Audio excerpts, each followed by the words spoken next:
تم میں سے کوئی شخص مومن نہیں ہو سکتا جب تک کہ اپنے بھائی کے لیے بھی وہی شے پسند نہ کرے جو اپنے لیے کرتا ہے.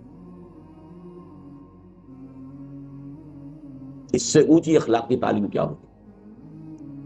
لیکن اس کا مفہوم عام طور پر محدود سمجھا جاتا ہے کہ آپ اچھا پہننا چاہتے ہیں تو اپنے بھائی کو بھی اچھا پہنائیں، آپ اچھا کھانا چاہتے ہیں تو اپنے بھائی کو بھی اچھا کھلائیں. اچھا، بھائی بھی ایک حقیقی بھائی ہے، ایک چچا زاد بھائی ہے، ایک بھائی جو ہے وہ دادا کی نسل سے چل کر بھائی بن گیا. یہ تو پھیلتا جائے گا، ہر انسان دوسرے انسان کا بھائی ہے، کم سے کم ہر مسلمان دوسرے مسلمان کا بھائی ہے، پہلا تو پھیلتا جائے گا. لہذا ایک طرف تو گویا کہ لوگوں کی طرف خیر اور بر، تبرع، اس کی تلقین ہو گئی. لیکن اصلاً یہ حدیث ہم نے خاص طور پر جو کوٹ کی ہے وہ کس اعتبار سے؟ یہ دعوت دین کے لیے بنیادی موٹو ہے. آپ نے اگر دین کو اپنے لیے پسند کیا ہے اور آپ اپنے بھائی کو اس کی دعوت نہیں دے رہے، آپ میں ایمان کی رمق بھی. آپ نے خود اپنے آپ کو جہنم سے بچنے کا تو سامان کر لیا ہے اور اپنے بھائی کو جہنم کی طرف جاتے دیکھ رہے ہیں، اور ٹک ٹک دیدم دم نہ کشیدم، ایمان کی رمق بھی. لا یؤمن احدکم، یہ دعوت کا سب سے بڑا موٹو. میرے بھائی، میری اولاد، میرے رشتہ دار، میری قوم، دائرہ وسیع ہوتا جائے گا. تنظیم اسلامی کا جو ہمارا تاسیسی قرارداد، اس کی پھر تشریحات ہو. ہر شخص کو داعی ہونا چاہیے، اور دعوت کا دائرہ قو انفسکم، اس کے بعد واہلیکم، اس کے بعد اپنا کنبہ قبیلہ، یا اس کے بعد اپنی قوم، یا قوم اعبدوا اللہ، اس کے بعد پوری نوع انسانی ہے. یہ سب سے بڑی خدمت خلق ہے. اس لیے کہ کھانا پینا پہننا یہ تو صرف اس دنیا سے متعلق ہے. جو آخری زندگی ہے، آخرت کی زندگی ہے، ابدی زندگی ہے، ہمیشہ کی زندگی ہے، اس کے خیر اور اس کی بھلائی میں آپ دوسروں کو شریک نہیں کرنا چاہ رہے. اس سے اڑی چوٹی کا زور لگا دیں، کوئی ریجیکٹ کرتا ہے تو وہ اس کے دل میں ہے، اس کی جواب دہی وہ خود اللہ کے ہاتھ کرے گا. لیکن اگر آپ نہیں کر رہے ہیں تو آپ اس حدیث کی زد میں آ جائیں گے. لا یؤمن احدکم حتی یحب لاخیہ ما یحب لنفسہ. اب ایک حدیث آ رہی ہے کہ جو اسلام کے قانونی نظام کی ایک اہم ترین شق ہے. عن ابن مسعود رضی اللہ عنہ، رضی اللہ تعالی عنہ، قال قال رسول اللہ صلی اللہ علیہ وسلم: لا يحل دم امرئ مسلم الا باحدى ثلاث: السيب الزاني، والنفس بالنفس، والتارك لدينه المفارق للجماعة. رواہ البخاری و مسلم. یہ بھی پھر روایت کے اعتبار سے بہت اونچی حدیث. نہیں حلال ہے کسی مسلمان کا خون، یعنی خون بہانا، اس کی جان لینا حلال نہیں ہے. لا یحل دم امرئ مسلم، کسی مسلمان انسان کا خون جائز نہیں ہے، خون بہانا، قتل کرنا جائز نہیں ہے. الا باحدى ثلاث، سوائے تین میں سے کسی ایک شکل کے. السیب الزانی، شادی شدہ زنا کرنے والا یا زنا کرنے والی. راجم، ظاہر بات ہے پتھر ماریں گے تو سر پھوٹے گا اور جسم کے اوپر لگے گا، خون بہے گا، بات نہ. والنفس بالنفس، قتل عمد کا مجرم اگر اس کے ورثاء جو ہے مقتول کے اسے معاف نہ کریں، یا یہ کہ خون بہا لینے پر آمادہ نہ ہو، تو اس کی جان لی جائے گی، اس کا خون جو ہے جائز ہو گیا. فالتارک لدینہ، اور دین کو چھوڑ دینے والا مرتد، المفارق للجماعہ، جو جماعت کے اندر مفارقت پیدا کر رہا ہے، تفرقہ ڈال رہا ہے. یہ جو ہے تین شکلیں یہ ہے مسلمان کے قتل. چوتھی شکل ہے کسی کافر حربی کے قتل. چنانچہ جو بھی ہمارے سورہ فرقان کے آخری رکوع میں بھی آتا ہے، والذین لا يدعون مع اللہ الہا آخر ولا يقتلون النفس التي حرم اللہ الا بالحق ولا يزنون. تو قتل جو ہے بالحق وہ صرف 4 شکلیں ہیں. کافر بھی یہ نہیں کہ جس کافر کو جو چاہو قتل کر دو، کافر حربی ہو جس کے ساتھ جنگ ڈکلیئرڈ ہو، حربی کافر. اور اس کے بعد مسلمان جو ہے وہ 3 شکلوں میں سے ایک. بدقسمتی سے اس رجم کے بارے میں چونکہ مولانا بن نصر اصلاحی صاحب نے بھی بڑی اجماع امت سے ہٹ کر اور ان احادیث صریحہ کو رد کرتے ہوئے بات کہی ہے، میں حال ہی میں انہیں خط لکھ رہا ہوں. آپ دعا کریں اللہ تعالیٰ ان کے دل کو پھیر دے. اللہ نے انہیں عمر طویل دی ہے. میں درخواست کر رہا ہوں کہ وہ رجوع کریں اپنے اس مرنے سے پہلے پہلے. اللہ تعالیٰ انہیں اس کی توفیق دے دے. اللہ تعالیٰ دلوں کو بدل سکتا ہے. تو السیب الزانی، زانی یا زانیہ جو شادی شدہ، اگر غیر شادی شدہ ہے تو 100 کوڑے کی سزا قرآن میں آئی ہے. شادی شدہ کے رجم کی سزا قرآن میں نہیں آئی ہے. یہ حدیث و سنت سے ہے، اور اسلامی قانون کا منبع قرآن کے ساتھ ساتھ سنت رسول بھی. اور اصل میں یہ سنت رسول بھی نہیں ہے، اس سے بھی آگے بڑھ کر شریعت موسوی کا وہ قانون ہے جو منسوخ نہیں ہوا. شریعت موسوی اسلامی شریعت تھی، اب اس میں سے جو چیزیں منسوخ ہو گئی، ورنہ جو چیزیں شریعت موسوی کی منسوخ نہیں ہوئی وہ جوں کی تو قائم ہے. اس لیے حضور نے جب پہلا رجم کیا ہے تو آپ نے فرمایا کہ اللہ میں نے تیری کتاب کے حکم کو زندہ کر دیا. وہ کتاب سے مراد اور قرآن میں تو ہے ہی نہیں. اس میں کچھ اشکالات ہیں لیکن یہ بحث کا موقع نہیں ہے. بس دعا ضرور کیجئے، آپ تہہ دل سے دعا کیجئے. آج ہی میں خط ان کو بھیجوں گا، آپ دعا کریں کہ اللہ تعالیٰ ان کو رجوع کی توفیق عطا فرما دے. اور نفس بالنفس یہ تو صاف سی بات ہے. تارک لدینہ المفارق للجماعہ، یہاں جو ہے ایک اشتباہ پیدا ہو جاتا ہے کہ آیا ہر مرتد واجب القتل ہے، یا اس کے ساتھ دوسری کوئی شرط بھی ہے المفارق للجماعہ، جماعتی نظم کو درہم برہم کرنے والا. الفاظ کے اندر احتمال ہے اس بات کا کہ ہر مرتد کی سزا قتل نہیں، ان الفاظ کے اندر احتمال ہے. لیکن جو مرتد بھی ہو اور جو کمر کس لے اب اپنے اس ارتداد کے جراثیم کو اور پھیلا رہا ہو اور اس کے اندر فساد پھیلا رہا ہو، اس کے حق میں حضرت علی رضی اللہ تعالی عنہ کا ایک فعل بھی ہے ہمارے پاس کہ خوارج کے بارے میں، جن کے بارے میں کہ امت کا اجماع ہے کہ وہ اسلام سے نکل گئے تھے، مرتد ہو گئے تھے، لیکن یہ کہ حضرت علی رضی اللہ تعالی عنہ نے انہیں یہ کہا تھا آخری وقت تک کہ اگر تم لوگ فساد نہیں مچاؤ گے تو میں تمہیں کچھ نہیں. لیکن یہ بھی ایک بڑی فقہی بحث ہے، میں اس کی تفصیل میں جانا نہیں چاہتا اس وقت.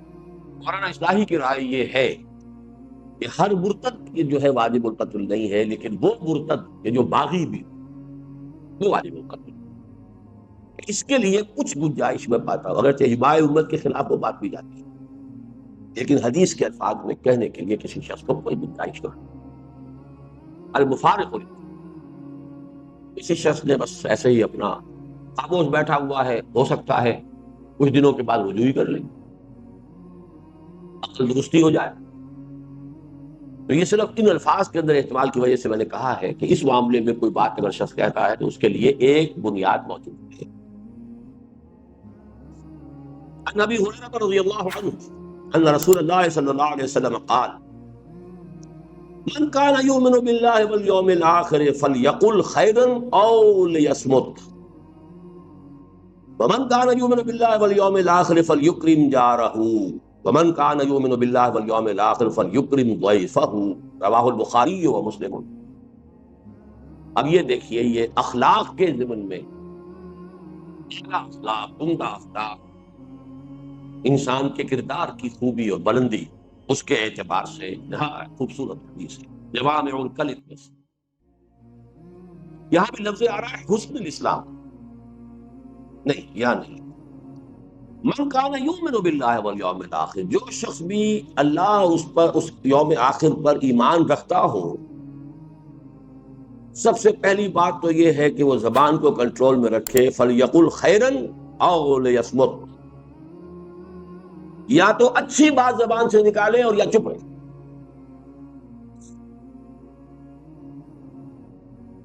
یہ ہم پڑھ چکے ہیں نا حضرت معاذ کی روایت میں، سکلت قومک یا معاذ. یہ زبان کے جو حصائد السنہ ہیں یہی تو سب سے زیادہ جہنم میں لے جانے والے ہیں. کنٹرول. اسی لیے خطبہ نکاح میں جو آیات حضور پڑھتے تھے ان میں سورہ احزاب کی وہ آیت ہے، یا ایھا الذین آمنوا اتقوا اللہ وقولوا قولا سدیدا. یہاں خیر کہا، سدیدہ کہا، صاف سیدھی بات، عمدہ بات. زبان کا استعمال خیر میں ہونا چاہیے، شر میں نہیں ہونا چاہیے. اللہ کی دی ہوئی ایک امانت ہے، اللہ کی دی ہوئی ایک صلاحیت ہے، بہت بڑا اللہ نے آپ کو ایک ذریعہ دیا ہے اظہار ما فی الضمیر کا، اس سے خیر قبول میں آئے. من کان یؤمن باللہ والیوم الآخر فلیقل خیرا او لیصمت. خاموش ہے، بولنا کو ضروری ہے. اسی لیے من صمت نجا، جو خاموش رہا اس کی نجات ہو جائے گی. مطلب جو کم سے کم گویا ہو وہ گویا کہ زیادہ سے زیادہ محفوظ ہے. زیادہ جو ہے گویائی جو ہے وہ یابہ گوئی کے اوپر کی طرف بھی انسان کو لے جا سکتی ہے. بسیار گوئی جو ہے اس میں اندیشے زیادہ ہیں. کم گو ہونا یہ در حقیقت میچورٹی کی دلیل ہے. آدمی میچور انسان. ومن کان یؤمن باللہ والیوم الآخر فلیکرم جارہ. اور جو شخص بھی اللہ اور اس کے اور آخر پر ایمان رکھتا ہو. اب دیکھیں یہاں پر ایمان بالرسول کا ذکر نہیں ہو رہا. کیوں نہیں ہو رہا؟ ایک تو چونکہ حضور خود کہہ رہے ہیں تو بار بار اپنے اوپر ایمان کو ریپیٹ کرنا یہ بھی ایک بامرمت انسان کے لیے ذرا کوفت کی چیز. دوسری بات کیا ہے کہ یہاں موٹیوز کی ہو رہی ہے. موٹیو دو ہی ہے، اللہ کو راضی کرنا، آخرت کی سزا سے بچنا. میں وہ جو آیت البر کا جو درس ہے ہمارا درس نمبر 2، نیکی کا موٹیو وہ ایمان باللہ اور ایمان بالآخرت سے متعلق ہے. نیکی کی فور اور اس میں توازن یہ ایمان بالرسالت سے متعلق ہے. تو یہاں موٹیوز کی بات ہے. ومن کان یؤمن باللہ والیوم الآخر فلیکرم جارہ. اب اس پر لازم ہے کہ وہ اپنے پڑوسی کا اکرام کرے، عزت کرے، احترام کرے، اس کی عزت نفس کو مجروح نہ کرے. کوئی غریب ہے تو ایسا نہ ہو کہ تمہارے عللوں تللوں سے اس کا دل مجروح ہو، اس کے بچوں میں احساس محرومی پیدا ہو. یہ وجہ کہ فرمایا کہ اگر اپنے بچوں کے لیے پھل لے کر آؤ تو اپنے پڑوس میں ضرور بھیجو. اور اگر اتنے ہی کم لا سکتے ہو کہ نہیں بھیج سکتے تو کم سے کم چھلکے دروازے کے باہر مت پھینکو. پڑوسی کا بچہ نکلے گا باہر اور اسے معلوم ہو کہ اس گھر میں آج آم کھائے گا، اب وہ احساس جو ہے محرومی کا اس میں شدت سے پیدا ہو، جا کر کہیں دور پھینکا. اس درجے باریک بینی کے ساتھ جو ہے یہ اخلاق حسنہ کی تلقین محمد رسول اللہ صلی اللہ علیہ وسلم. ومن کان یؤمن باللہ والیوم الآخر فلیکرم ضیفہ. جو کوئی بھی ایمان رکھتا ہو اللہ پر اور یوم آخر پر اس کے لیے لازم ہے کہ اپنے مہمان کی عزت کرے، اس کا اعزاز کرے، اس کا اکرام کرے. یہ جو مہمان نوازی ہے اصل میں یہ بھی حسن الاخلاق میں سے ہے. اور واقعہ یہ ہے کہ جب تک تمدن فاسد نہیں ہو جاتا، چاہے کوئی معاشرہ کافرانہ ہو، لیکن ابتدائی شکل میں جب بھی معاشرہ ہوتا ہے نیسنٹ، جبکہ ابھی پولیوشن نہیں ہوئی ہوتی، اور یہ بڑے بڑے شہر جو ہیں ان میں آ کر یہ چیز ختم ہو جاتی ہے. بڑے بڑے شہروں میں مہمان مصیبت نظر آتا ہے. اس کی وجوہات ہیں. دیہات میں کوئی کبھی جائے گا شاذ، اور شہر میں تو لوگ آتے رہتے ہیں، اپنا یہ کام ہے، اپنا وہ کام ہے، آئے اپنے کام سے آپ یہاں تشریف لے آئے ہیں. اب آپ روزانہ جو ہے وہ لوگوں کی ضیافت کر کر کے تو آپ کا تو بیڑا غرق ہو جائے گا. ٹائم ختم ہوتا ہے، آپ کے خرچ ہوتے ہیں. اسی لیے حضور کی ایک حدیث میرے ذہن میں اس کا مطلب نہیں ہے کہ آپ نے بڑے شہر بنانے سے روکا. شاید 5 لاکھ کی غالباً آبادی آپ نے کسی حدیث میں ہے معین کی ہے، اس کے بعد شہر اور بسایا جائے، اس سے آگے شہر نہیں ہونا چاہیے. اس پر عمل کیا جرمنز نے. انہوں نے اس طرح پھیلایا ہے اپنے ملک کے اندر انڈسٹری کو، کہیں کنسنٹریشن، ایک جگہ پر ایک انڈسٹری ہے، وہیں پر ایک شہر ہے، وہیں پر ان کے ساری سیوک جو ایمینٹیز ہیں وہ فراہم کرتی گئی ہیں، وہیں مارکیٹ ہے، وہیں سب کچھ ہے، وہ ایک ایک یونٹ بن گیا۔ اب 10 میل چلے جائیے، اس کے بعد میں اور آ جائے گا، پھر 10 میل چلے جائیے۔ یہ نہیں کہ کلسٹر آف انڈسٹریز ہے، اور وہاں پر پھر جو حالات ہوتے ہیں اور پھر جو گندگیاں پیدا ہوتی ہیں، کوئی پڑوسی دوسرے پڑوسی کا نہ پرسان حال ہے نہ جاننے والا ہے۔ ایک ایک کروڑ کا شہر ہو، آپ دیوار بیچ کے پڑوسی سے سال ہر سال تک کبھی الیکس سلیکٹ بھی نہیں ہوتی، نام ہی معلوم نہیں ہوتا۔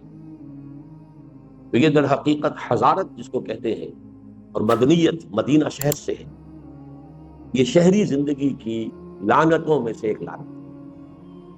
جب تک وہ دیہاتی فطری زندگی ہوتی ہے تو مہمان نوازی یہ انسان کے فطرت کا ایک وصف ہے۔ آدمی جو ہے خود روکھی روٹی کھا لے گا، مہمان کو چپڑی روک دے گا، پراٹھا دے گا، خود کسی وقت فاقہ کر لے گا، مہمان کو دے گا۔ یکرم ضیفہ، چاہیے کہ اپنے ضیف کا وہ ہے وہ اکرام کرے۔ عن ابی ہریرہ رضی اللہ عنہ ان رجلا قال للنبي صلی اللہ علیہ وسلم اوصنی قال لا تغضب فردد مرارا قال لا تغضب، رواه البخاری رحمہ اللہ۔ صحیح بخاری کی روایت ہے حضرت ابو ہریرہ سے رضی اللہ تعالی عنہ، ایک شخص نے حضور سے درخواست کی کہ حضور مجھے کوئی وصیت فرمائیے، نصیحت فرمائیے، مجھے کوئی بات فرمائیے ایسی جسے میں پلے باندھوں۔ فرمایا لا تغضب، دیکھو غصہ مت کیا۔ انہوں نے فرمایا پھر کچھ اور، پھر ارشاد فرمائیے کچھ اور، لا تغضب۔ بار بار اس نے یہ کہا، حضور یہ فرماتے رہے لا۔ اس قسم کی احادیث کے بارے میں ایک بات نوٹ کر لیجیے، میری کنٹریبیوشن یہی ہے کہ میں ان احادیث کے ضمن میں جو فہم حدیث کے چند بنیادی چیزیں ہیں ان کو میں مختلف حوالوں سے مختلف احادیث کے ضمن میں آپ کے سامنے لا رہا ہوں، اور ان کے نہ ہونے کی وجہ سے بڑے اشکالات آ رہے ہیں۔ دیکھیے، ایک ہوتی ہیں جنرلائزڈ قسم کی باتیں، عموم کے ساتھ سب لوگوں کے لیے وہ مفید ہوں، سب لوگوں پر اپلیکیبل ہوں۔ ایک ہوتی ہے پی پی کالز، یا یہ کہ پرٹیکولر پرسن پریسکرپشن۔ اب ایک شخص جو ہے وہ ملیریا کا مریض ہے تو اسے ملیریا کی دوا دی جائے گی، ایک ٹائیفائڈ کا مریض ہے تو ٹائیفائڈ کی دوا دی جائے گی۔ حفظان صحت کے اصول بیان کیے جائیں گے، سب کے لیے بیان کیے جائیں۔ دیکھو یہ پانی صاف پیا کرو، ہوا صاف رکھا کرو، مچھروں سے اپنے آپ کو بچاؤ، یہ آپ حفظان صحت کے اصول سب کے لیے بیان کیے جائیں۔ لیکن یہ پرٹیکولر پرسن سامنے آ جاتا ہے، خاص اس کے مزاج سے واقف ہو کر بات کہنا، یہ در حقیقت اس نوع کی حدیثوں میں سے۔ ویسے تو یہ کہ اس کا عموم کا پہلو بھی ہے، انسان مغضوب الغضب نہیں ہونا چاہیے، فوراً غصے میں آ جائے، مشتعل ہو جائے، یہ بھی ایک نفاق کی علامت ہے۔ لیکن اس شخص کو جو بار بار آپ یہی فرما رہے ہیں، معلوم ہوتا ہے کہ آپ کو اندازہ تھا کہ وہ شخص جو ہے وہ اس کے مزاج کے اندر یہ غصے کا پہلو جو ہے وہ زیادہ ہے۔ تو یہ ہے اصل میں پرٹیکولر پرسن کے لیے پریسکرپشن، پی پی پی، جیسے پی پی کال ہوتی ہے آپ کی، یہ پریسکرپشن جو ہے یہ خاص، آگے ایک اور آئے گی بات، وہ ہے جنرل پریسکرپشن۔ لیکن یہ لا تغضب، اس میں بھی عمومیت ہے، غضب مغلوب الغضب ہو جانا بہرحال بہت بڑی برائی ہے، لیکن یہاں جو ہے خاص طور پر محسوس ہوتا ہے کہ اس شخص کے اندر یہ بات ہے۔ اسی پر قیاس کر لیجئے کہ مختلف اوراد وغیرہ جو حضور نے لوگوں کو بتائے، یہ کر لیا کرو، یہ پڑھ لیا کرو، اب ان میں سے ایک ہے جنرلائزڈ، مثلا تسبیح فاطمہ، ہر نماز کے بعد یہ 33 مرتبہ سبحان اللہ، 33 مرتبہ الحمدللہ، 33 یا 34 مرتبہ اللہ، یہ عام۔ کسی کو آپ نے کچھ اور بتا دیا، کسی کو کچھ اور بتا دیا۔ اب کوئی شخص اگر ان سب کا اہتمام کرنے بیٹھے گا تو وہی دھندا رہ گیا اس کا، تو عدم توازن پیدا ہو جائے۔ اس کے اندر بھی وہ پرٹیکولر پرسن پریسکرپشن جو ہے وہ شامل ہوتے ہیں، جیسے کہ صوفیہ کرتے ہیں۔ صوفیہ کے بھی اصل میں اوراد جو ہے جو انہوں نے وضع کیے تھے وہ بھی ایک پرٹیکولر دور سے متعلق چیزیں، جن چیزوں کا غلبہ ہو گیا تھا اس کے اعتبار سے انہوں نے تجویز کر دیے، وہ بن گئے کہ وہ گویا کہ ان کی ایک روایت ہے اور وہ ان کے شعار میں سے ہو گئے، وہی طریقے اختیار کریں۔ تو مستقل چیزیں تو صرف جنرلائز جو اورات یا اذکار حضور سے ہیں، جو بھی مختلف اعمال ہیں زندگی کے کرتے ہوئے، شیشہ دیکھو تو یہ دعا، بیت الخلاء میں داخل ہو تو یہ دعا، باہر نکلو یہ جنرلائز ہے، اور یہ وہ چیزیں ہیں جس میں وقت لگتا ہی نہیں، تو آدمی کام وہی کرتا ہے اور دماغ کہیں جو ہے وہ شیطان کے پاس گروی رکھا ہوا ہے، یا یہ کہ آپ نے اس وقت اللہ کو یاد کر لیا اور وہ ذکر کیا حضور کے الفاظ کے ذریعے سے، تو دو نسبتیں حاصل ہو گئی، کہ اللہ سے بھی نسبت ہو گئی کہ اللہ کو یاد کیا، اور چونکہ ان الفاظ سے یاد کیا جن سے حضور یاد فرماتے تھے، تو نسبت جو ہے رسول کے ساتھ ہی حاصل ہو گئی۔ ورنہ دماغ خالی رہے گا، کام تو کریں گے نا، آخر بیت الخلاء میں تو جانا ہی ہے، نکلنا ہی ہے، بازار میں جانا ہی ہے، واپس آنا ہی ہے، گھر سے نکلنا ہی ہے، گھر سے داخل ہونا ہی ہے، لیکن ایسے کپڑے بدلے ہیں، شیشہ دیکھا ہے، تو ان ساری چیزوں کے اندر، اور آج یہ جنرلائزڈ یہ ہر شخص کر سکتا ہے، لیکن ایک یہ کہ اس طرح پڑھ لیا کرو، یوں کر لیا کرو، اس کے اندر دیکھنا چاہیے کہ اس میں کوئی پرٹیکولر پرسنل پریسکرپشن کے پہلو ہو سکتے ہیں۔ اس پہلو سے یہاں پر اس حدیث کے اندر اس اصول کو سمجھتے ہیں۔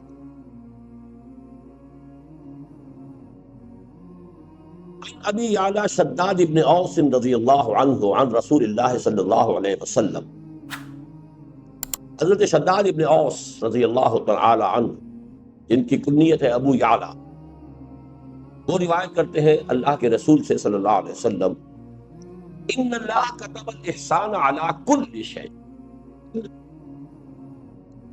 اللہ تعالیٰ نے احسان لازم کر دیا ہے ہر معاملے۔ اب یہاں احسان کس معنی میں آ رہا ہے؟ ایک احسان ہوتا ہے کسی پر احسان کرنا، اس کی کوئی تکلیف رفع کرنا، اس کی کوئی ضرورت پوری کرنا، اس کی کوئی خدمت بجا لانا، یہ احسان ہے، آپ کا مجھ پر احسان ہے، فلاں نے فلاں پر احسان کیا ہے۔ ایک احسان خود اپنی جگہ پر حسن سے بنا ہے، جو کام کرو خوبصورتی سے کرو،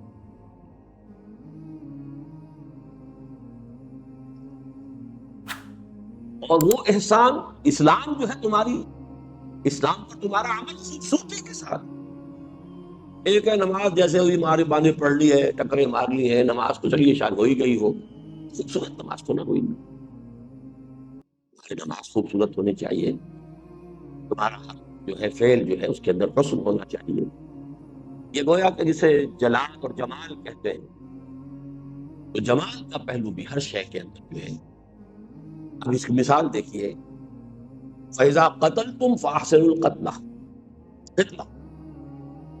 اگر قتل کرنا ہے تو خوبصورتی سے قتل کرو،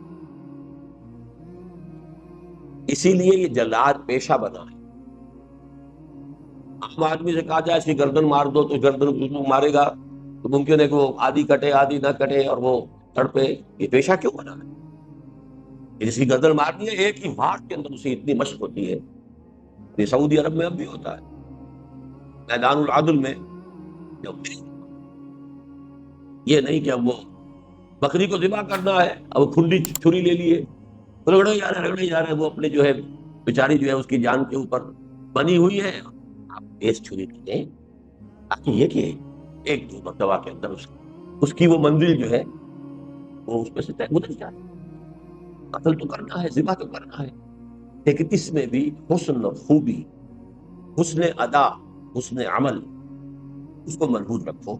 ان اللہ كتب الاحسان على كل شيء فاذا قتلتم فاحسنوا القتلة واذا ذبحتم فاحسنوا الذبح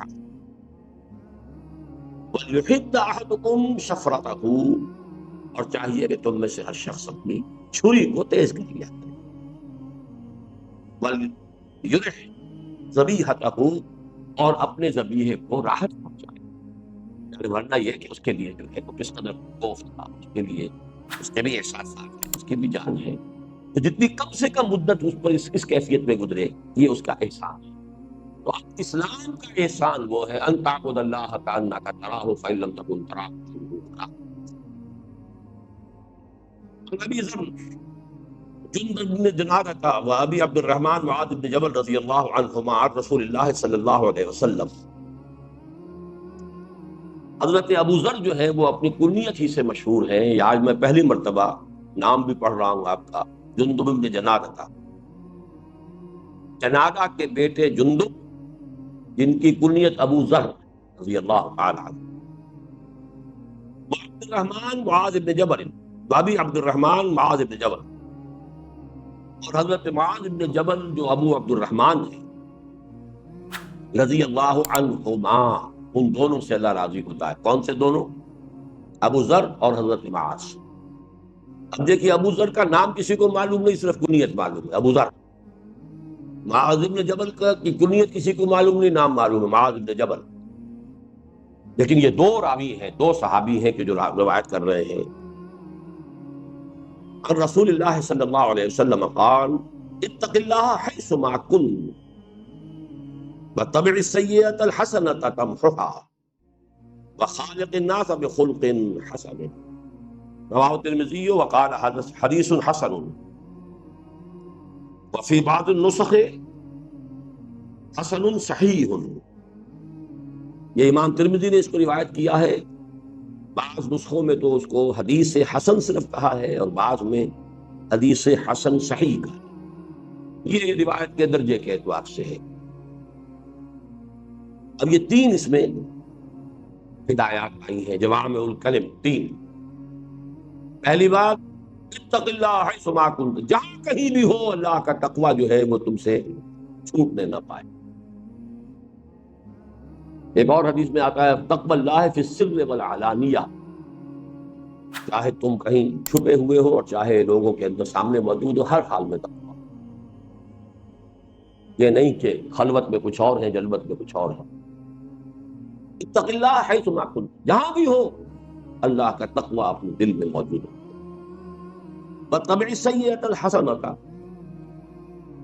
تمحوها، اور برائی کے پیچھے بھلائی کو لگا دو جو اسے محو کر دے گی۔ یہ قرآن مجید کی آیت ہے نا، ان الحسنات یذہبن السیئات، اور یہاں در حقیقت سیئات سے مراد صغیرہ گناہ ہے۔ کبیرہ گناہ تو توبہ کے بغیر نہیں ہوگا۔ آپ نے اگر اس سے توبہ نہیں کی ہے تو کتنی ہی بھی نیکیاں آپ کرتے چلے جائیں، وہ گناہ آپ کے حساب میں سٹینڈ کرے گا، ڈیبٹ جو ہے، ڈیبٹ انٹری ختم نہیں ہوگی۔ لیکن چھوٹے چھوٹے گناہ صغائر ہوتے رہتے ہیں انسان سے، کبھی بے ارادہ ہو جاتے ہیں، کبھی بس نسیان میں ہو گئے، کچھ اور ہو گیا، چھوٹی بات ہو گئی۔ لیکن یہ کہ ایسے سیئات کو اگر اس کے پیچھے نیکی لگا دو گے تو وہ اس کو محو کر دے۔ ان الحسنات یذہبن السیئات، بس اس میں جو نکتے کی بات نوٹ کرنے کی، یہ کبائر میں نہیں ہے، یہ صغائر کی بات۔ جو حدیث میں آتا ہے انسان جب وضو کرتا ہے، کلی کرتا ہے، تو زبان کے اور منہ کے گناہ دھل جاتے ہیں، آنکھوں میں پانی ڈالتا ہے آنکھ کا گناہ دھل جاتا ہے، ہاتھ دھوتا ہے تو ہاتھ کا گناہ دھل جاتا ہے۔ تو یہ در حقیقت وہی صغائر جو انسان سے سرزد ہوتے رہتے ہیں، یہ ان کا ازالہ ہوتا ہے۔ تیسری ہدایت، وخالق الناس بخلق حسن، لوگوں کے ساتھ حسن خلق کے ساتھ معاملہ کرو، ان کے ساتھ رہو، معاشرت تمہاری جو ہے عمدہ اخلاق کے ساتھ ہو، اچھے برتاؤ کے ساتھ ہو، نیک رویے کے ساتھ ہو۔ اللہ تعالیٰ ہمیں اس کی توفیق عطا فرمائے۔ اس حدیث کو میں چھوڑ رہا ہوں، تاسع عشر، یہ ہے وہ جو کہ تصوف کی حدیثوں میں سے ہے۔ اب آئیے الحدیث العشرون، عن ابی مسعود عقبۃ بن عمرو الانصاری البدری رضی اللہ عنہ۔ اب یہ ابو مسعود، ایک ہے ابن مسعود، عبداللہ ابن مسعود، وہ تو ہے مہاجر کبار صحابہ میں سے ہیں، انہی کے شاگرد ہیں کئی واسطوں سے امام ابو حنیفہ، وہ جو ہے عبداللہ ابن مسعود۔ یہ ابو مسعود ہے انصار میں سے، جن کا نام ہے عقبہ ابن عمرو۔ یہ جب واو آگے لگا ہوتا، واو پڑھا نہیں جاتا، عمرو نہیں ہے یہ، اور واو نہ ہو تو عمر، یہ لفظ ذہن میں رکھیے، عمر ابن الخطاب، عمرو ابن العاص۔ عمرو ابن العاص کے درمیان میں واو ہوتا ہے لیکن واو پڑھا نہیں جاتا۔ عمرو ابن العاص، عمر ابن الخطاب، وہ عمر ہے، یہ عمر، تو ان کا نام بھی عمر ہے الانصاری، عقبہ ابن عمرو الانصاری، جن کی کنیت ابو مسعود ہے رضی اللہ عنہ۔ قال قال رسول اللہ صلی اللہ علیہ وسلم ان مما ادرک الناس من کلام النبوۃ الاولى اذا لم تستحق فاصنع بما شئت، فاصنع ما شئت، رواہ البخاری، بخاری کی روایت۔ حضور نے فرمایا کہ سابقہ انبیاء کی تعلیمات میں سے جو چیز لوگوں نے پائی ہے، یعنی چونکہ بہت سی تعلیمات جو ہے وہ تو گم ہو گئی، محفوظ نہیں رہی۔ نبوت الاولیٰ جو ابتدائی نبوتیں تھیں، انبیاء تھے، ان کی تعلیمات کا اثر و بیشتر حصہ ضائع ہو گیا، گم ہو گیا۔ ان مما ادرک الناس من کلام النبوت الاولیٰ، ابتدائی نبوت کے کلام میں سے لوگوں نے جو کچھ پایا ہے، اس میں سے ایک بات یہ بھی ہے، مما صرف یہی نہیں ہے، اس میں سے ایک بات یہ بھی ہے، بہت پیاری بات ہے، اذا لم تستحِ فاصنع ما شئت، جب تم میں حیا ہی نہ رہے تو کرو جو چاہو۔ اسی کا فارسی میں ترجمہ ہے،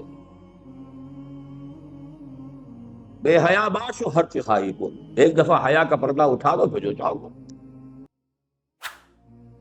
اسی لیے حدیث میں دوسری میں آتا ہے والحیاء شعبۃ من الایمان، حیا ایمان کا شعبہ۔ اب یہ حیا بھی سمجھیے کیا ہے، یہ بھی فطرت انسانی، اس کا تعلق کس لفظ سے ہے، کیا اس کا روٹ کیا ہوگا، ہا یا واہ؟ اس سے کوئی اور لفظ آپ کو معلوم ہے جو بنا ہو؟ حیات، حی کے معنی کیا؟ کرنے والا، انا للہ و انا جی زندہ، یہ کیا ہے گرامر میں جی؟ اسم تو وہ محیی ہوتا ہے بھائی، زندہ کرنے والا محیی، احیا یحیی احیاء فہو محیی جی۔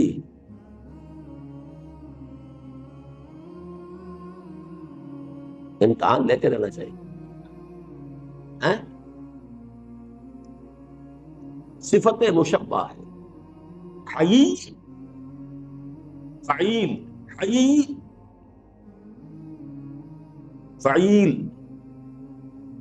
جمیل، کریم، نصیر، بشیر، قدیر، حی، کیونکہ آگے کیا آ گیا ہے، ہاں یا واو، یا بھی حرف علت، واو بھی حرف علت، علت ہی علت، علت در علت، اس لیے آپ سب کے سب بیمار ہو گئے۔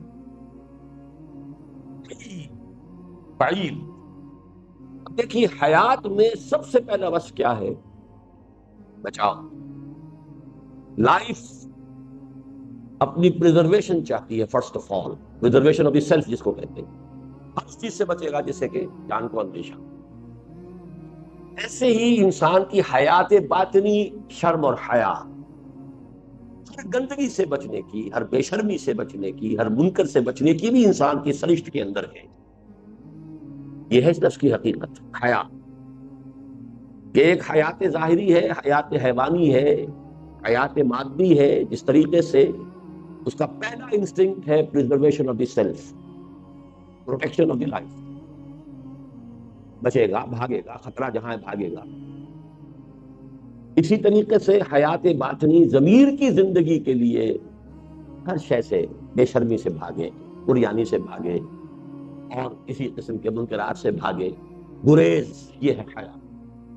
جب فطرت مسخ ہو گئی، یہ حیا ختم ہوئی۔ اس کو بھی نوٹ کر لیجئے، یہ بات ظاہر بات ہے آپ کو کوئی محدث تو نہیں بتا سکتا جس نے زوالوجی، باٹنی، فزیولوجی نہ پڑھی ہو۔ ہمارے دماغ کا ہائیسٹ فنکشن جو ہے وہ حیا ہے، shyness and fear, human brain کے ہائیسٹ فنکشن ہے شائنس اینڈ فیئر۔ شراب کا عمل کیا ہوتا ہے کہ وہ اوپر سے ڈپریس کرنا شروع کرتی ہے، سب سے پہلے ہائیسٹ فنکشنز کو ناک آؤٹ کیا، حیا اور فیئر ختم ہوا، انسان میں جرأت زیادہ ہو گئی۔ اب لڑے گا تو خوب لڑے گا، بحث کرے گا تو زیادہ کرے گا، گانا والا خوب گانا گائے گا، اسے شرم ہی نہیں ہوگی، ورنہ ایک جھجک سی رہتی ہے، لوگ کیا کہیں گے، لوگ کیا سمجھیں گے، میری غلطی پکڑ لیں گے، کیا ہوگا، یہ سب حیا ایک طرف ہوئی۔ اب وہ جو ریزلٹنٹ ایکٹیویٹی ہوتی ہے وہ بڑھ جاتی ہے،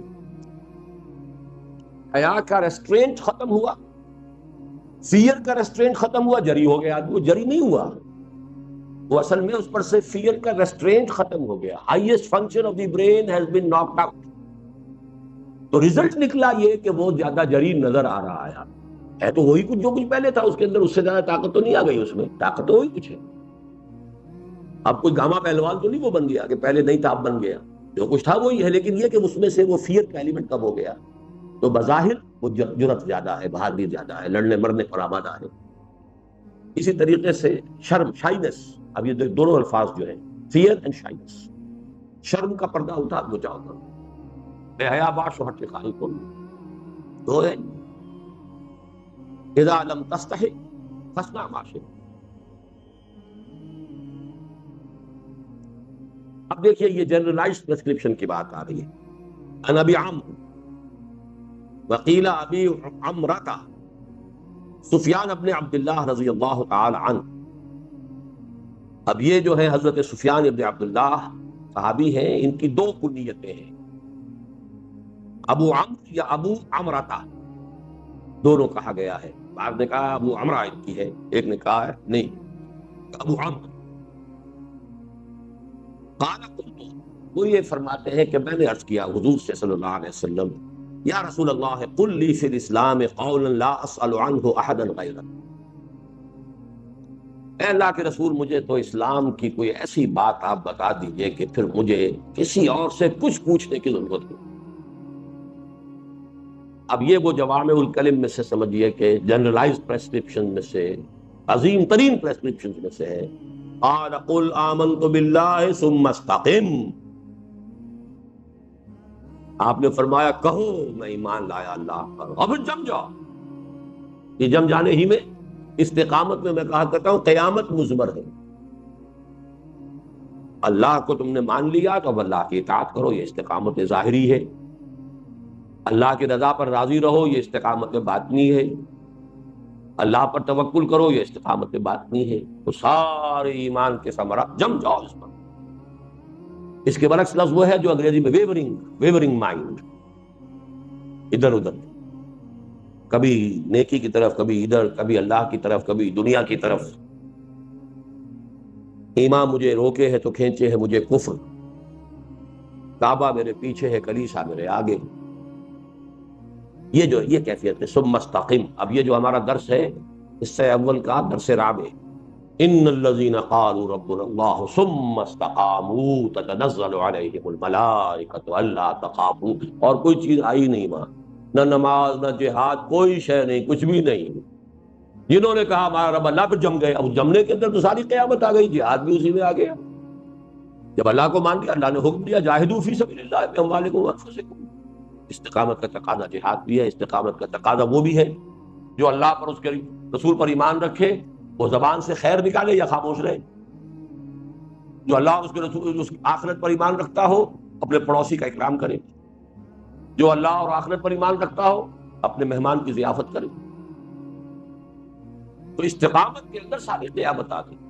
لیکن یہ سمجھیے کہ جنرلائزڈ اور نہایت لب لباب جسے ہم کہیں گے کہ ہر چیز کا ایک لفظ میں خلاصہ اگر چاہیے، لیکن انہوں نے خلاصہ مانگا تھا.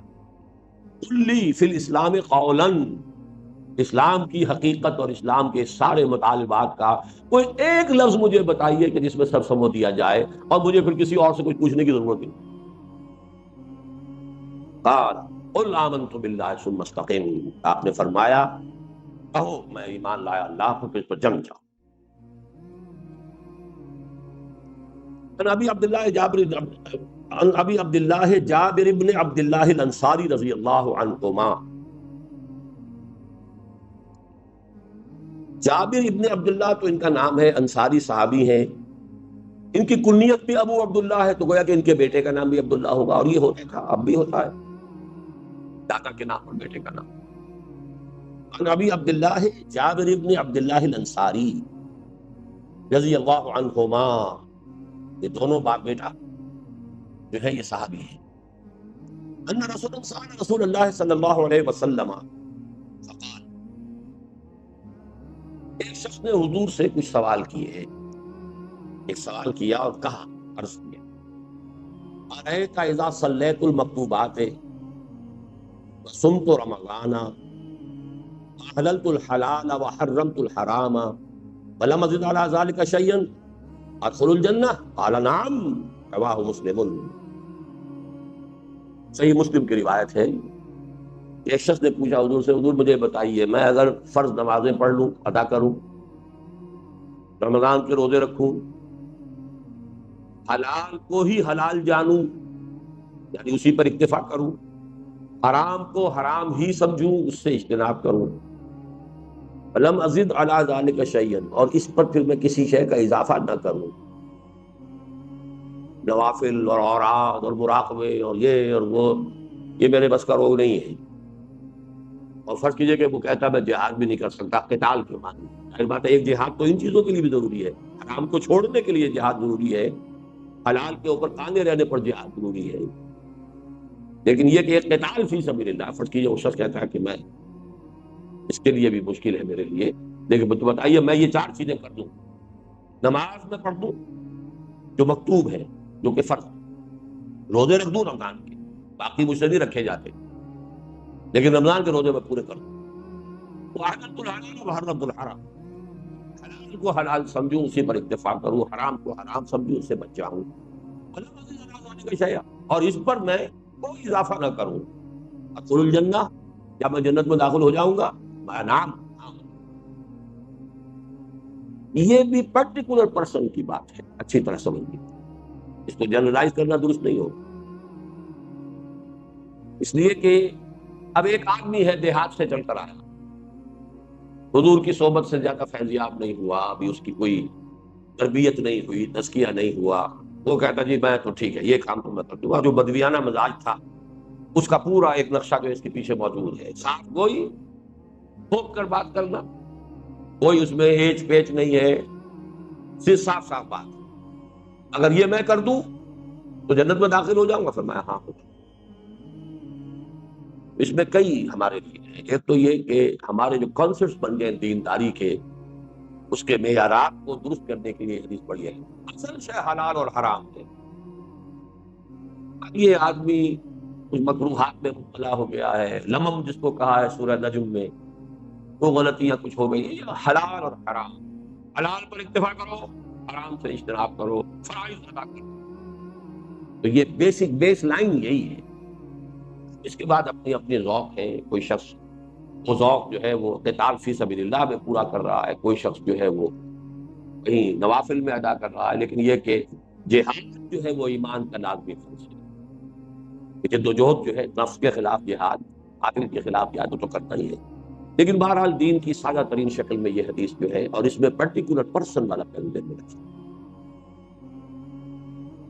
عن ابی مالک الحارث ابن عاصم الاشعری رضی اللہ عنہ قال قال رسول اللہ صلی اللہ علیہ وسلم، حضرت حارث ابن عاصم الاشعری، اشعری قبیلے کی طرف نسبت ہے، حارث ابن عاصم نام ہے، ابو مالک کنیت ہے، عن ابی مالک الحارث ابن عاصم الاشعری رضی اللہ عنہ قال قال رسول اللہ صلی اللہ علیہ وسلم۔ اب یہ بھی کوئی جوامع الکلم کی نوعیت کی حدیث ہے، الطہور شطر الایمان، پاکیزگی ایمان کا نصف ہے۔ کیا مطلب ہے؟ دیکھیے ہر شے میں نفی اور اثبات ہوتا ہے، لا الہ الا، آپ نجاست سے پہلے پاک ہوں گے ذہنی تو صحیح فکر اس جگہ پر آئے گا، یہ ذہنی نجاست کو پہلے نکالیں، الحاد کو نکالیں، کفر کو نکالیں، مادہ پرستی کو نکالیں، شرک کو نکالیں، تبھی مان آئے گا۔ تو آگے کام ہو گیا کہ جس میں کہ پاک کیا جا رہا ہے ذہن کو، اسی طرح اخلاق کے اندر جو اخلاق کے سیئے ہیں ان سے اپنے آپ کو پاک کیجئے تو اخلاق حسنہ کی آپ یاری ہو سکے گی، ان کی کاشت ہو سکے گی، وہ پرمان چڑھا سکیں گے۔ اسی طرح جسمی طہارت ہے، جسمانی طور پر نماز کیسے پڑھیں گے اگر جسم پاک نہیں ہے؟ اس کے بعد ہی ہوگا کہ آپ نماز جو ہے ادا کر سکتے ہیں۔ اور طہور شطر، اسی طریقے سے کھانا پاک نہیں ہے تو آپ کی دعا قبول نہیں ہو رہی۔ یہ جو ایک نیگیٹو اور سلبی پہلو ہے اس کو فرمایا یہ نصف ہے، الطہور شطر الایمان، الحمدللہ تملأ المیزان، اور الحمدللہ میزان کو پر کر دیتی ہے۔ اس میں الفاظ آتے ہیں التسبیح نصف المیزان والحمدللہ تملأہ۔ یہ تو مسبحات کے شروع میں اکثر یہ حدیث بیان کرتا ہوں۔ تسبیح نصف میزان ہے اور الحمدللہ اس کو بھر دیتی ہے۔ وہ وہی بات ہے کہ ذات باری کی تنزیہ، تسبیح، تقدیس، ہر ایسے تصور سے پاک کر دینا جو اس کے شایع نشان نہیں ہے، عیب سے، کمی سے، کوتاہی سے، عجز سے، ہر چیز سے، وراء الورا، وراء الورا، پاک منزہ، یہ گویا کہ یہ تسبیح ہے۔ یہ ایک حصہ ہو گیا۔ اب تحمید ہے، تمام اوصاف حمیدہ اس کے اندر ہے، تمام اعلیٰ اوصاف اس میں ہے، بتمام و کمال ہے۔ تو ذات باری تعالیٰ اور معرفت خداوندی کے بھی دو حصے، سبحان اللہ و بحمدہ، سبحان اللہ اور اپنے حمد کے ساتھ۔ یہاں محسوس ہوتا ہے کہ وہ ٹکڑا کہیں حذف ہو گیا ہے راوی سے، اس لیے کہ تملؤ تو آ گیا، لیکن جیسے وہاں کا طہور و شطر الایمان، وہ جو ایک نیگیٹو ایسپیکٹ تھا وہ یہاں پر آنا چاہیے۔ سبحان اللہ یا التسبیح نصف المیزان الحمدللہ تملؤہ، ایک حدیث کی روایت کے الفاظ یہی ہے جو میں اب آپ کو سنا رہا ہوں، لیکن بہرحال یہاں صرف دوسرا ٹکڑا آیا ہے، الحمدللہ تملأ المیزان وسبحان اللہ والحمدللہ تملأان، اور یہ سبحان اللہ اور الحمدللہ تو دونوں مل کر بھر دیتے ہیں۔ یہاں وہ مفہوم ادا ہو گیا جو میں نے عرض کیا کہ آدھا پورا ہو گیا اس سے کہ سبحان اللہ، اللہ پاک ہے، ہر نقص سے، ہر عیب سے، ہر ضعف سے، ہر عجز سے، ہر کوتاہی سے پاک۔ اب آپ نے الحمدللہ جو رب العالمین ہے، جو ہر شے پر قادر ہے، جو ہر چیز کا جاننے والا ہے، الحی ہے، القیوم ہے، یہ حمد ہے۔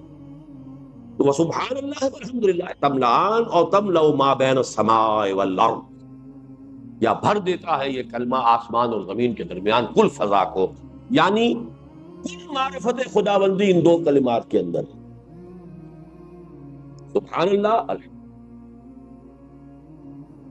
ایک میں تنزیہ ہے، تقدیس ہے، نیگیٹو ہے، ایک میں پازیٹو ہے، اس کی تحمید ہے، ثنا ہے، اس کے صفات کمال کا اقرار و اعتراف ہے۔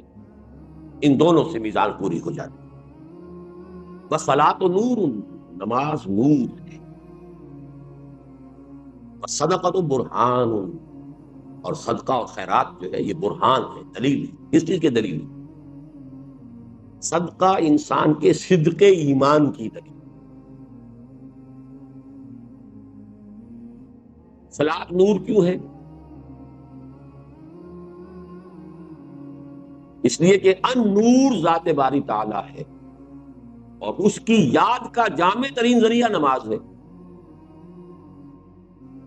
یہ تو یاد ہے تیسرے حصے کا پہلا سبق، اقیم الصلاۃ پر ذکری، اور صلاۃ ہی سے شروع ہو کر قد افلح المؤمنون الذین هم فی صلاتهم خاشعون والذین هم علی صلواتهم دائمون یا یحافظون، یہ جو ہمارے دو پیسیجز پر مشتمل ایک سبق ہے نماز، اس لیے کہ ذکر خداوندی مجسم تو قرآن ہے، لیکن ذکر کا جامع ترین حصہ نماز ہے، کہ عملی ذکر بھی ہے اور قولی ذکر بھی ہے۔ آپ سجود اور رکوع بھی کر رہے ہیں، یہ آپ کا عملی گویا کہ ذکر ہے۔ الطہور شطر الایمان، والحمدللہ تملأ المیزان، سبحان اللہ والحمدللہ تملأان او تملأ ما بین السماء والارض۔ والصلاۃ نور، نور کیوں ہے؟ اللہ نور السماوات والارض، اور اللہ کے ساتھ آپ کا ذہنی اور قلبی رشتہ استوار ہوتا ہے۔ قرآن بھی نور ہے، فآمنوا باللہ ورسولہ والنور الذی انزلنا۔ تو ذکر جو ہے در حقیقت وہ نور ہے، اور ذکر کی جامع ترین صورت نماز ہے۔ بس صدقۃ برہان، برہان کس بات کی؟ کہ انسان صادق الایمان شخص ہے، صدقہ صداقت ایمان کی علامت ہے۔ قرآن مجید سے کوئی روایت، کوئی آیت پیش کریں گے؟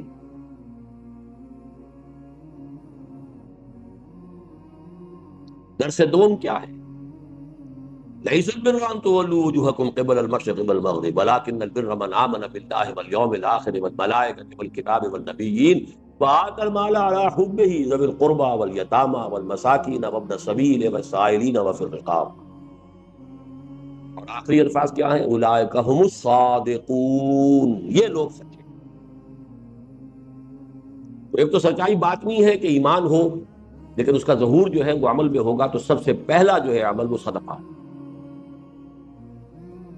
وصبر ضیاء، صبر ضیاء ہے، چمک ہے.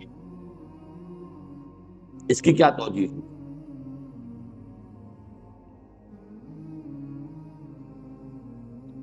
جی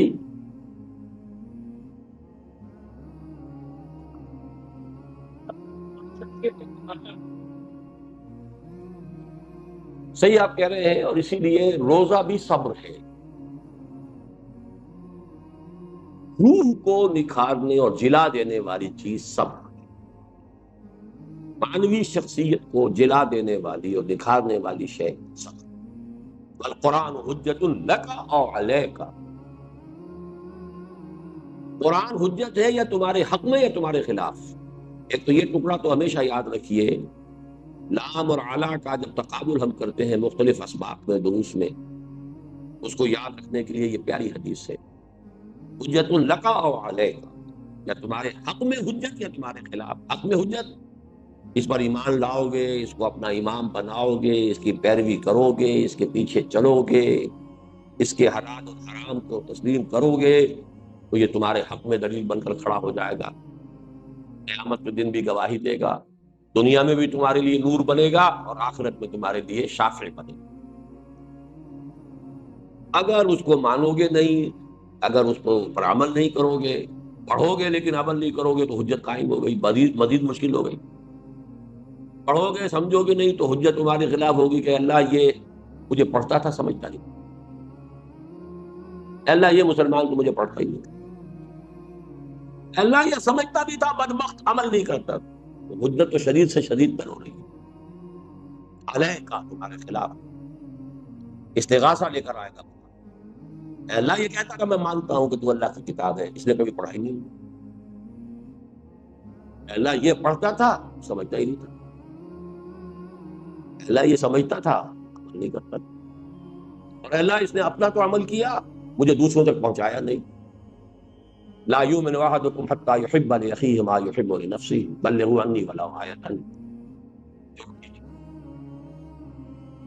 کل الناس یغدو فبائع نفسہ فبائع نفسہ فبائع نفسہ بائع بائع نفسہ فمعتقها او موبقها. بڑا گہری بات، بڑی گہری بات. ہر انسان صبح کرتا ہے، غدا یغدو، صبح ہوئی آنکھ کھلی، فبائع نفسہ، وہ اپنے نفس کو بیچتا ہے، جان بیچتا ہے. یا جسمانی قوت بیچ رہا ہے، کسی چلا رہا ہے، شام کو 30 روپے 40 روپے 50 روپے ملیں گے، اینٹڈ ہو رہا ہے 50 60 روپے ملیں گے. اینٹوں کی چنائی کر رہا ہے 100 150 روپیہ ملے گا. دکان پر بیٹھا ہے کچھ ملے گا. کاموں کی جو ہے تلخ باتیں بھی سن رہا ہے، صبر کر رہا ہے، چلو کہہ جائے کچھ 2 4 پیسے دے کے ہی جائے گا. بیچ رہا ہے، عزت نفس کو بھی بیچ رہا ہے. افسر کی غلط بات بھی سن رہا ہے، چپ ہو رہا ہے، اپنی عزت نفس بیچ رہا ہے.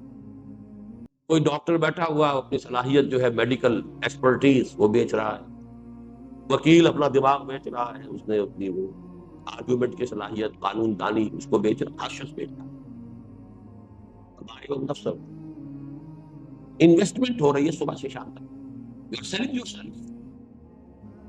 یا یہ کہ فزیکل ایلیمنٹ زیادہ ہے یا مینٹل ایلیمنٹ زیادہ ہے، بیچنا تو ہر شخص ہے. اس اعتبار سے تو ہو گیا تساوی کا معاملہ، برابری کا معاملہ. تساوی کون سا باب ہوا؟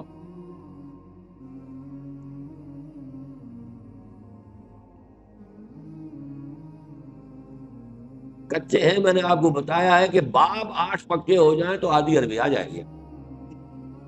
کیوں؟ تساوی 3 سے الف واو، یہ مساوات سے، مساواتن باب مفاعلہ ہو گیا.